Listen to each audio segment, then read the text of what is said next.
Parents, welcome to third grade. I'm Miss Keskill. I'm Miss Bradford. I'm Mrs. Dane. I'm Miss Ortwine. And I'm Mrs. Jacobson. Welcome to Back to School Night. Here is our third grade daily schedule. Every Monday will be set aside for Canvas assignments. Those assignments might be work that your child may have missed the week before or things that they need to get caught up on. They can also go back through those modules for some great study habits and work on that. Each day, Tuesday, Wednesday, Thursday, and Friday, we will hold office hours from 9 a.m. to 9:30 a.m. That time is set aside for you to come in and ask any questions that you may have. The Zoom link will be on each teacher's Canvas page, so please feel free to enter through there. From 9:30 to 10:15, we'll have small group or Canvas assignments. Your child will know ahead of time if they have small group or if they're going to be working on a Canvas assignment. Sometimes those small group times might be taken up with assessments, reading groups, math groups, remediation, or some extension activities. From 10:15 to 11 o'clock on Tuesday through Friday will be your child's language arts and social studies integrated live Zoom classes. We try to integrate social studies as much as possible within that language arts live Zoom, but we will also make sure that we post social studies assignments in Canvas. From 11 o'clock to 12 o'clock, again, is that small group or Canvas assignments. From 12 o'clock to 1 o'clock, each day is lunch. From 1 o'clock to 1:45 is Encore, and your child can enter Encore through their homepage, their Encore button, and go into their Encore that's scheduled for that day, Tuesday, Wednesday, Thursday, or Friday. From 1:45 to 2:15 to 2:30 daily is their math and science live Zoom. Again, we try to integrate science as much as we can in math, but look out for those science assignments that are in Canvas. And from 2:30 to 3:40 each day is small groups or Canvas assignments again. This is what a typical third grade homeroom classroom will look like. There will be a welcome message. There will be each day of the week will have its own button. There will be an Encore button, a Zoom button. There might be individual teacher links on here. You will find a Meet the Teacher, contact information, resources, weekly newsletter, and daily schedule buttons as well. Ortwine. Today I wanted to talk to you guys about how the students are able to access all of their assignments. So to access their assignments, students should be clicking on the Days of the Week buttons, and that will open up all of the different subjects. So since today's Thursday, I'm going to go ahead and click Thursday. And then down here, I have all of my subject buttons as well as our weekly agenda. I know that students are able to access their assignments as well through the dashboard and through the different courses here, but it's a lot easier to make sure that they have completed all of their assignments for the day when they click through the Days of the Week button and then click on the subject from there. So if I click on Social Studies, it'll take me right to the Social Studies assignment for the day. Also, please make sure that your student is clicking the Next button, because here's where they're actually going to submit the assignment. Then when I click the Next button again, it's going to take me to this page that tells me, congratulations, you are done with Thursday Social Studies. They can then go back to Thursday and again access the rest of their assignments through the buttons here. Thank you. We wanted to take this opportunity to remind all of you the expectations for what is to be done at home on Mondays. Your first job, your child's first job, is to complete all the work from the previous week's module. Please make sure that they have completed everything and submitted it by hitting that submit button, the next button. Make sure that it's getting off to the third grade teachers so that we know what's coming our way and that we can get it graded and give feedback and get it back to your student in a timely manner. On Mondays, after they've completed all of their work from the previous week, They can go ahead and fill their time by choosing to do some of these activities. They should be filling up about 2 to 3 hours a day with schoolwork. We have lots and lots of opportunities. We have Epic Books, we have RazKids, we have our math apps, IXL and Dreambox. They simply too can be writing in their journal, or they can be reading at their own leisure. But please, first and foremost, before they do any of these things listed here, please make sure that they complete their work from the week before. And in regards to completing work and getting things turned in, we are not grading everything that your child does.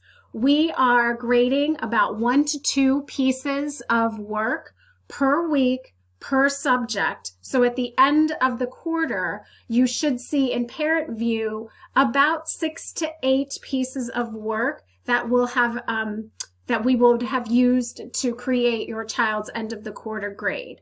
We have been trying to be very specific about what is to be graded for a grade. So if you take a look at last week's social studies module, for example, if you come down here to Friday's assignment and I click on it,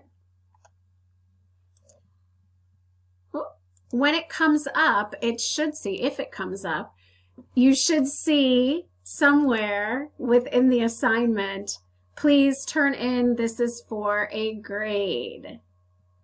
Okay, take your time, do your best. This counts as your test grade for Module 1.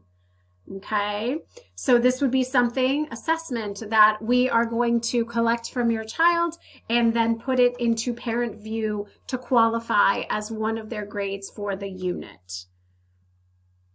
If you should have any questions about grading, please reach out to your child's 3rd grade teacher. And please know that simply because it doesn't say this will be graded, it doesn't mean that we don't use it for our teaching purposes. We use everything that your child turns in to indicate what your child needs, where they are, how we can tailor our instruction to best meet your child where they are.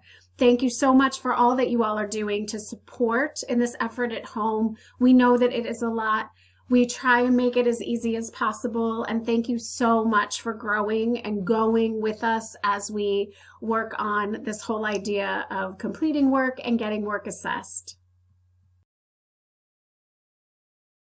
Hey everyone, it's Miss Ortwine. I wanted to show everyone how students are able to upload either a picture or a video file to a Canvas assignment. So up top here, I'm going to go ahead and click on the blue Submit Assignment button.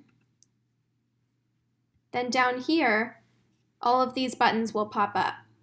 I can go ahead and upload a file by clicking Choose File, and then I can either click on the picture or video that I want to submit.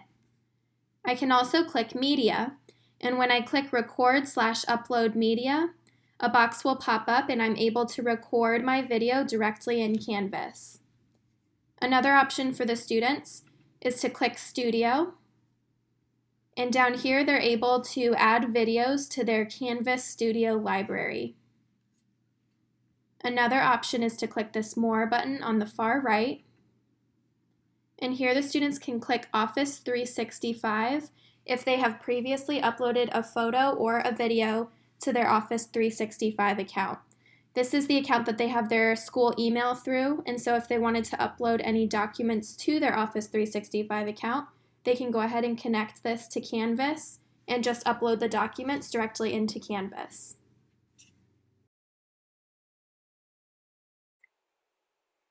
Hello friends, today I'm going to show you how to get onto Clever, RazKids, Epic, Dreambox, IXL, and other learning platforms in Canvas. As you can see here, this is Mrs. Bradford's homepage. You would go to your own teacher's homepage. On the side of the homepage are different things that are listed, and one of them is Clever. Go ahead and click on Clever.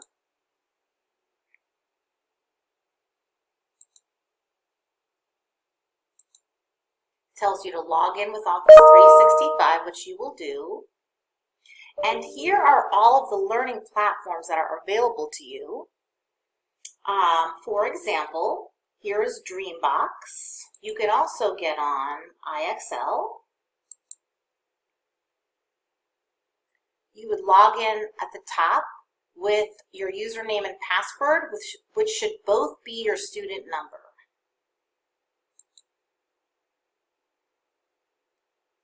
You can also get on RASKids.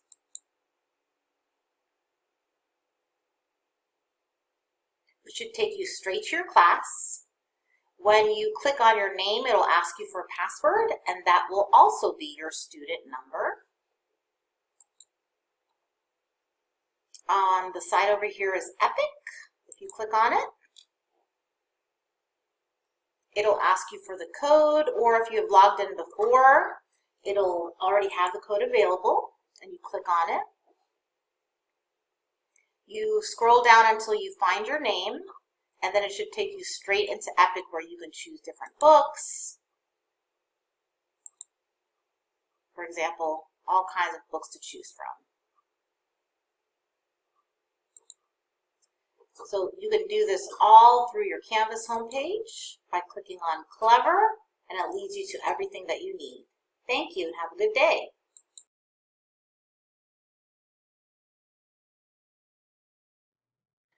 I'm going to go over the first quarter pacing to give you all an idea of what your children will be learning for the first quarter.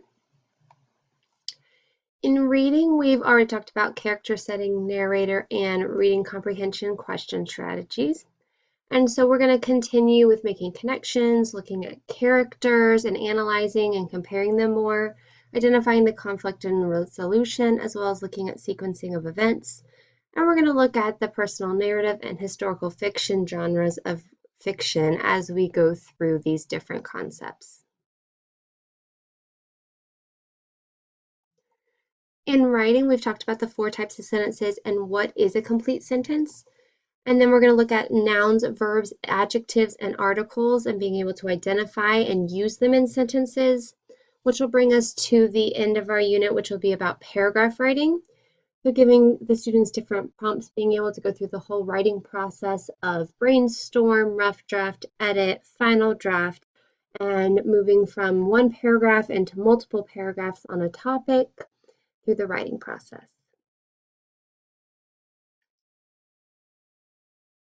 In math, we just finished up our Unit 0 Learning Recovery, which was going over skills from 2nd grade due to the shutdown last year. And so now we're moving into our first unit, which is place value addition and subtraction 1. We do go over this unit again at the end of the year with bigger numbers than this. So we're going to be going up to place value of 4 digits, so the thousands place. And with these, we're going to be adding in word problems with all of these, so it's going to get a little bit more challenging for them.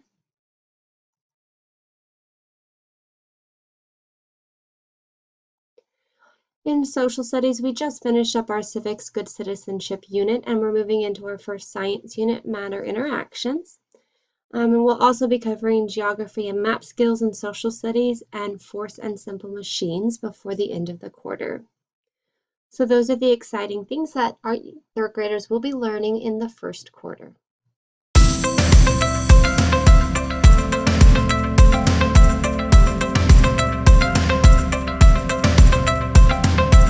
Thank you for watching our Back to School Night video. Please let us know if you have any questions. Have a good night.